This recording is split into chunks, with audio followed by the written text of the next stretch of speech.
Are there any more affordable new cars? Well, you're looking at two of them. The Hyundai Kona and the Chevrolet Trax, completely redesigned for 2024. They might have been teeny little runabouts before, but they're lengthened, they've got more tech, they've got a lot of power for the money. You're gonna be surprised at what both of these two offer. So come with me for a drive, we'll compare them. The Trax and the Kona used to fit in city parking spaces very easily, but for most people, they were too tiny.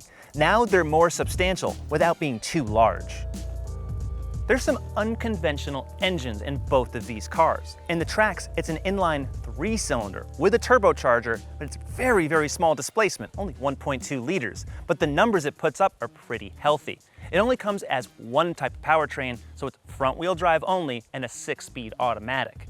Over here, if you're getting the 2-liter naturally aspirated 4 that's on the first two trims, the SE and the SEL, it puts up very similar numbers to this Trax. But this one is the N-line, so it gets the turbo 1.6-liter 4. Look at those numbers. Those are very large for such a small car, especially in this price class. The Trax and the Kona are classified as subcompacts, but for this model year, they've each grown so much, they're feeling kind of big. Between the wheels on the Trax, it's about 1.5 inches longer than the wheelbase on the Kona. The whole body is almost 7.5 inches longer, and it's sitting just about 2 inches lower. That makes it more of a car. This really truly feels like a European hatchback, where over here, it's kind of giving me the impression of a Santa Fe. It's sitting much higher off the ground, just over 8 inches if you order the all-wheel drive trim, and this truly feels like a much larger car, despite it being a little shorter than the Trax. Most Konas come with body cladding. The N-line comes with body color on the fenders and on the entire front bumper. It's a completely new bumper design versus every other Kona trim, plus that rear wing and these 19-inch two-tone wheels. It looks a lot sportier, even though the performance upgrades, well, there aren't any. It's all about style. Every Trax comes with black body cladding, but the 2RS, this model, the top trim, comes with the two-tone 19-inch wheels and a lot of polished black on the grille, the roof rails, the mirror caps. It's also, just like the Kona N-line, a very nice appearance package. And in total, I just think it's very, very handsome. Both of these cars have some significant looking rear wings, especially the Kona N-line. It's a bit overwrought. I don't think it really truly needs that, but it adds to the sporty effect that you'll find on some AMG Mercedes, for example, if you want to go that route. The rest of it's pretty sporty. This thin LED line echoes the front. It's a very clean looking car. I do like it, especially in black. But the Trax, it looks sporty without really doing too much. There's not much embellishment going on. Simple lights, just a nice wide kind of open tailgate, small glass, and it's shorter. Again, the height of the Trax is what makes it always look sportier. Cargo space with these two cars was always a sore spot. You could hardly fit anything in them. Now, check out those numbers. Behind the rear seats, it's roughly the same.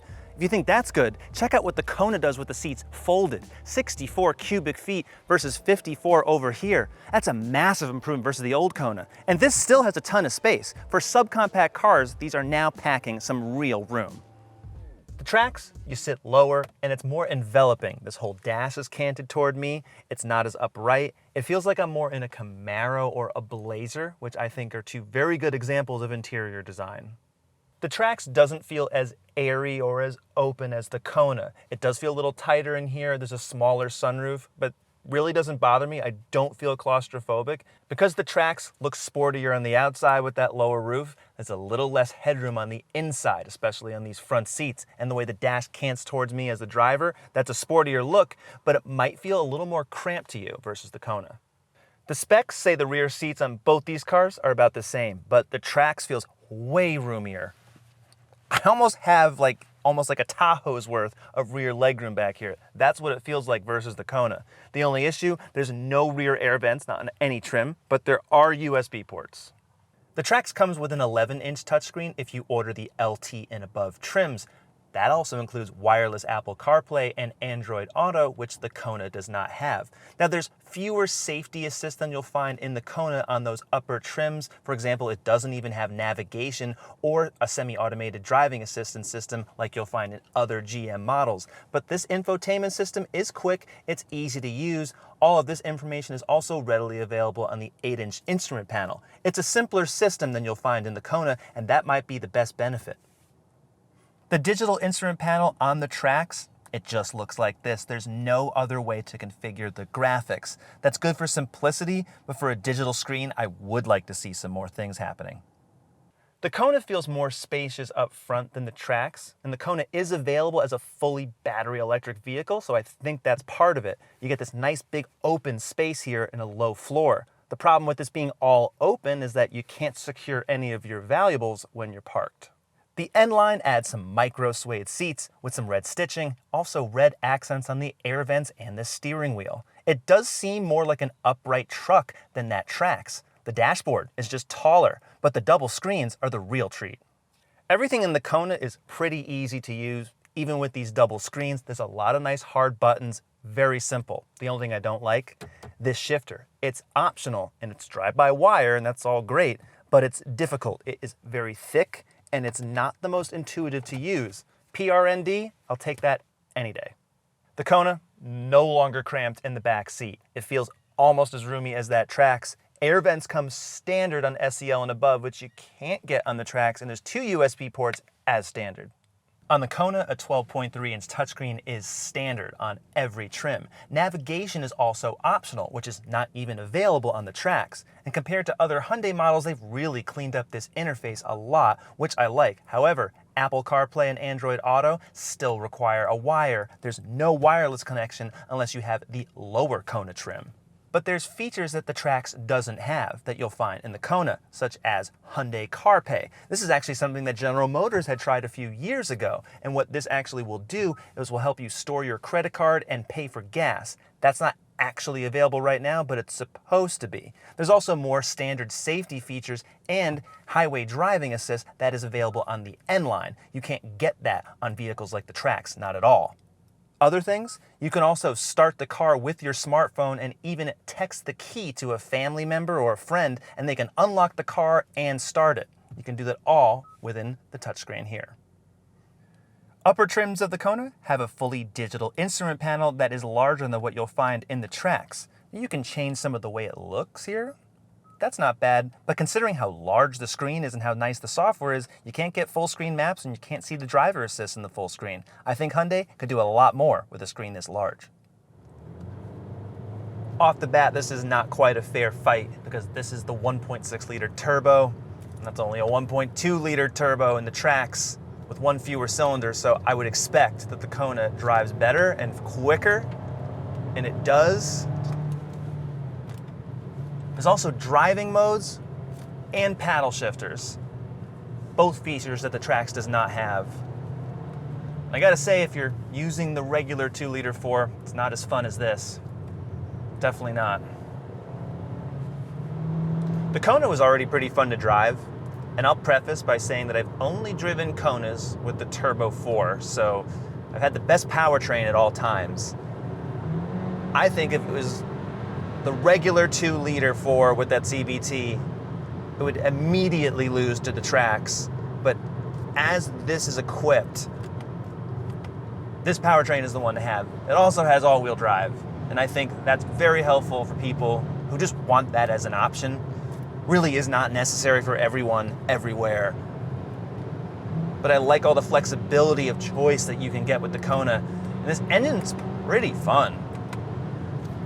They swapped out the dual clutch automatic for a regular automatic and went from 7 gears now to 8. I can say that it doesn't shift quite as fast as the previous generation Kona, but it definitely shifts smoother, especially at slower speeds. That was always an issue. So this conventional automatic, even though it gives up a little bit of performance, I think more people are gonna like how this behaves in everyday driving. The Kona also has highway features that you can't get on the Trax, namely highway driving assist, which has not hands-free, but it will turn the wheel, keep you within the lane, within reason. A lot of safety features are standard on both these cars, and you can get it on the N-Line and the limited versions of the Kona. It would be nice to have that as an option on the Trax, but it's completely unavailable, and there's no Super Cruise like you'll find, say, on the Chevy Bolt EUV. The Kona, to me, has been one of the most entertaining cars in the whole class to drive. Just because a car is small doesn't mean that you're going to get great handling and great response. But the Kona has had that from the start. Always liked it. The problem is that they traded very minimal body roll and great response times for almost no compliance, like no damping. It was very brittle a lot of times. I didn't like that. And combined with that short wheelbase, it was just choppy. Now they've definitely fixed that. The damping on this car, there's more rebound. So I feel like I am not caving into cement when I go over something rough. It rolls a little bit more than before, but I think that trade-off in having extra comfort and still a lot of eager handling, because the steering is very good on this car, I think that was a good trade-off to make. It's just a little cushier than before. It rolls a little bit more than the Trax, it does. But the responses are good, they definitely are. When you're taking this car on a back road or going on the highway, everything in between, I think that balance is really key. For so many years, Hyundai had no idea how to tune a suspension. They were absolutely horrible at it. They got close. They've gotten closer ever since. I think this is the best they've done so far in a small car. No small achievement either. There is a key difference between the suspension components on the Kona versus the Trax. This version of the Kona, all the turbocharged models, have a multi-link setup. It's an independent suspension. Whereas on the Trax, it's called a torsion beam. It's not really a live axle like a pickup truck, but the wheels are connected and they are not independent of each other. So when you're going around turns, when one wheel deflects, the other is affected. Versus in this Kona, not at all. So you're getting a better ride, better balance at all times. The standard Kona with that base engine has the exact same rear suspension as the Trax. Multi-link setups are more expensive, but they are worth it. However, that Trax handles pretty well even without a multi-link. So while the Kona used to be the absolute best handling car, and it's still a lot of fun as I'm going through these turns, it doesn't quite have the same edge that it used to. With the paddle shifters, with this turbo engine, there's no question that the Kona is the more enjoyable and spirited car to drive. If that's worth the price premium, that's up to you to decide, because it's a hefty one, especially with all-wheel drive. It absolutely is. We're not talking a $2,000 difference here. It's more like $6,000 and $7,000. If you got the money, great. I think you'll absolutely like this Kona Turbo. I'd like a firmer brake pedal, but I also like another 100 horsepower. None of that is reasonable. As it stands, this car really does have everything you could want. There's a nice sound to this 3-cylinder. It's kind of deep and a little throaty. It's all the good sounds that come from a small engine, none of the bad. Then it quiets right down, and you put your foot in it. It's not exceptionally quick, and it's definitely slower than the Kona, especially mid-range, but this is definitely the better, more refined, and quieter engine, even under peak throttle. It really is. I like it, it's more satisfying.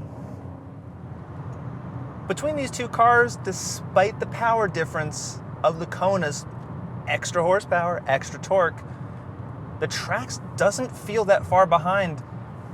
And I would say also the Trax doesn't weigh all that much either.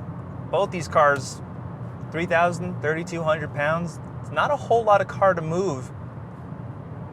And this is a satisfying engine. It's the low-end torque from that turbo, despite this being a really tiny engine.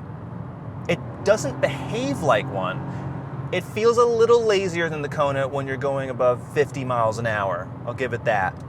As it would, because there's just less peak horsepower. That's the getting around that math. That's just what it is.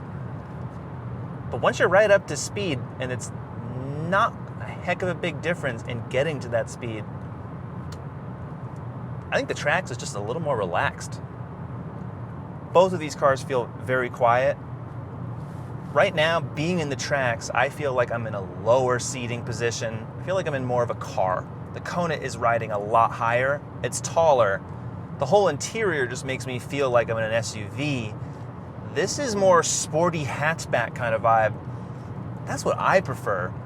Even though both of them roughly have about the same space inside, if you're looking for a more car-like experience, get the Trax. If you want that more utility feeling, then the Kona might be a better choice.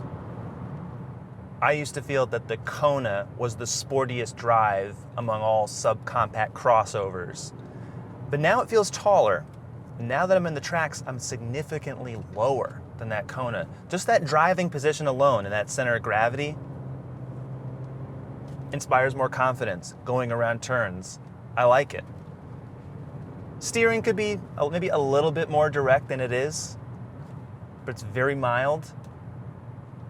And even though the Kona has the more advanced rear suspension, this Trax and just the way the chassis is designed, I really wouldn't notice so much that it has that torsion beam, because it seems to stick a little bit better. There's even more compliance in the Kona with less body roll. Yeah, I can handle the power deficit, because for the lower price and the fact that this engine really over-delivers, and despite fewer gears, it's more responsive. The chassis feels better. It just feels sportier to drive, yet comfortable. Yeah, this is absolutely the better car, no matter which engine of the Kona you pick. And the Kona is really good, but for driving, best of all worlds is right here in this Trax. Even just the way the brake pedal feels when you just need to get on it just a little bit, when you don't really want to stop, but just scrub off some speed, it's firmer. So you feel like the brakes are actually being applied exactly as much as you need. The overall lesson, if you think spending in the mid-20s on an economy car is going to penalize you, you're wrong. Cars like this and the Hyundai Kona are evidence that you can have great tuning, a lot of quietness, a lot of comfort that you would never have had 10, 15 years ago. Not at all. Even though prices have gone up, you're getting a whole lot more than you ever had. It's great.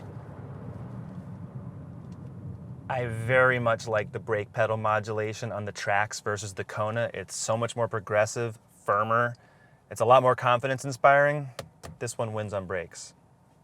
The 2024 Chevy Trax starts at $20,400. Loaded, as tested, $26,685.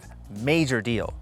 The 2024 Hyundai Kona is thousands more than it was last year, $24,100 to start, and nearly $35,000 when it's fully loaded. To get a trim that's equal to my Trax, it would be the SEL front-wheel drive, and it's still more expensive, $28,985.